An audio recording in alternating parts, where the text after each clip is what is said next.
de Miguel Hidalgo. Miguel Hidalgo es un hombre muy cercano a San Miguel y por supuesto a Abadi Queipo, que también lo influye mucho.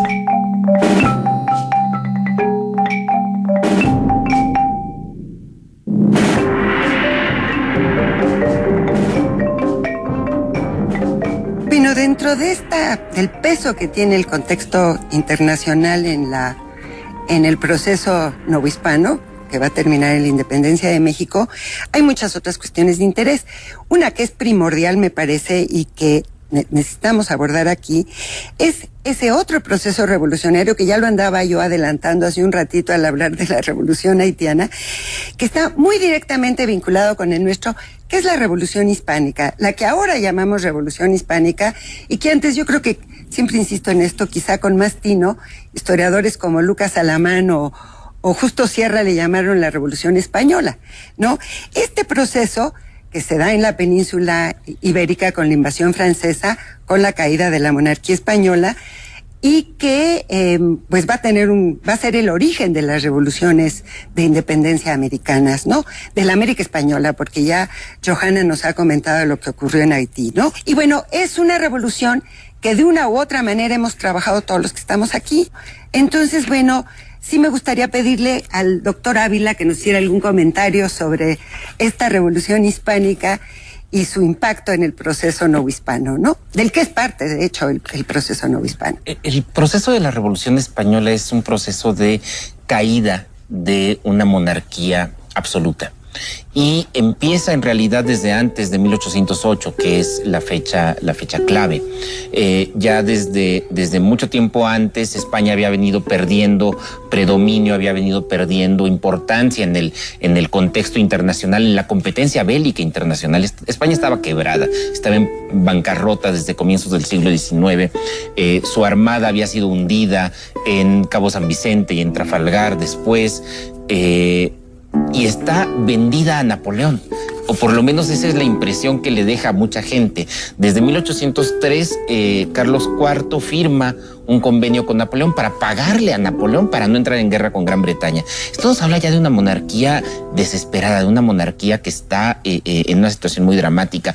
Un año después, el propio Carlos IV, para obtener dinero, hace la famosa consolidación de vales reales, que obliga a la Iglesia en América y en particular en Nueva España, que es la colonia más rica, la obliga a enviar sus capitales a la corona.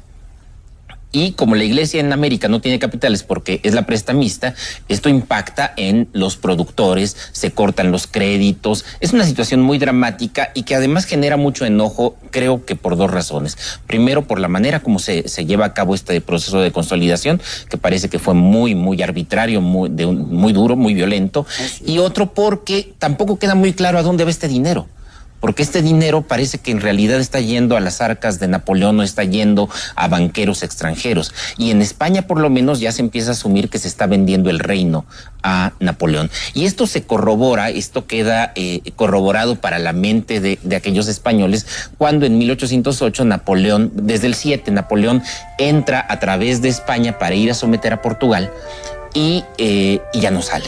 Napoleón se queda en la península ibérica, una serie de conflictos familiares en la casa gobernante en España, en la Casa Real Española, producen finalmente que los dos, el monarca Carlos IV y su hijo, pretendiente al trono, el príncipe de Asturias Fernando VII, abdiquen, renuncien a sus derechos ante Napoleón. Y esto es verdaderamente escandaloso. Cuando uno lee la declaración de Fernando, el futuro Fernando VII, diciendo: sí, renuncio a mis derechos a cambio de un castillito, terrenos, una pensión anual, está vendiendo sus derechos al trono. Y esto va a ocasionar en España una crisis sin precedentes, porque se cae este gobierno, y cuando se cae el gobierno habrá que formar otro u otros. Y aquí es donde viene el problema, que en 1808 se formarán por lo menos 25 juntas gubernativas en España, juntas que dicen que gobiernan en nombre del rey. Y el problema es, bueno, ¿y cuál es la buena? ¿Cuál es a la que hay que obedecer? Los británicos se van a topar con ese problema cuando los británicos tratan de ayudar a los españoles, ¿con cuál van a negociar?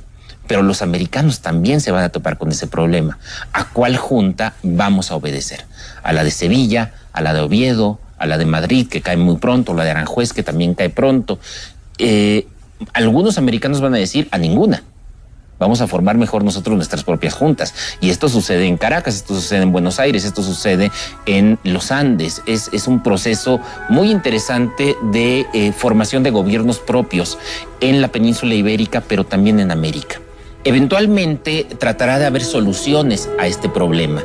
Y la solución más importante, por lo menos para la Nueva España, es la del establecimiento de la Junta Central, una junta que pretende reunir a todas las juntas españolas menos a las americanas, y después la reunión de las Cortes, unas Cortes extraordinarias que harán una constitución para solucionar el problema de la legitimidad en España. Unas Cortes que también hay que decirlo, son tal vez la solución más importante para Nueva España, pero no es la única solución, y esto no quiere decir que sea un gobierno que todo el mundo haya aceptado.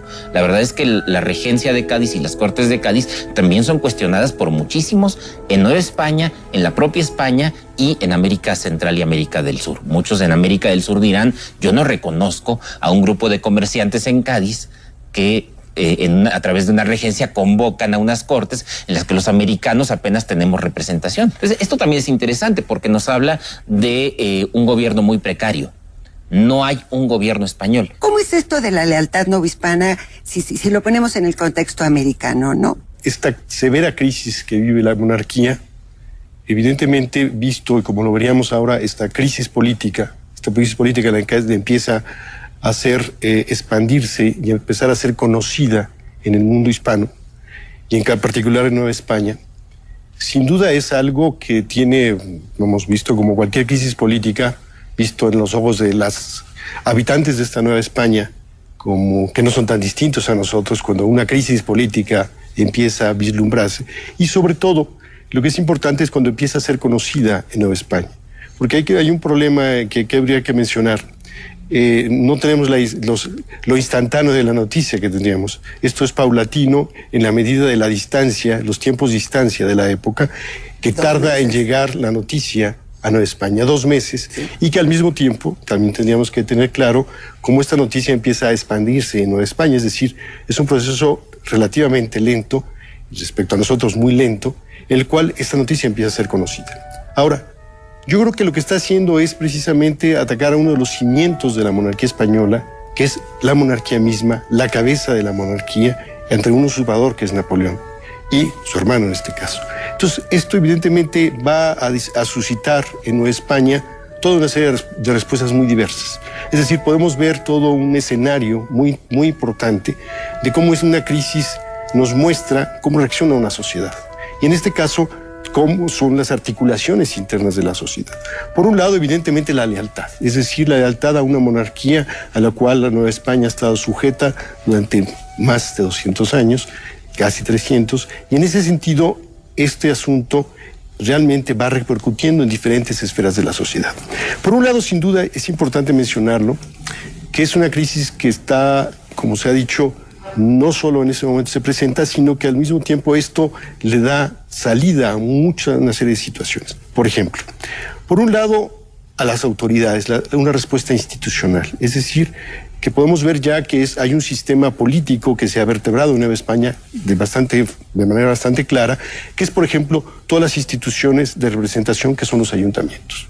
Entonces, por ejemplo, el Ayuntamiento de la Ciudad de México llama a este vacío, porque lo que está frente a esto hay un gran vacío respecto a la autoridad, que es un asunto en cualquier sistema político delicadísimo.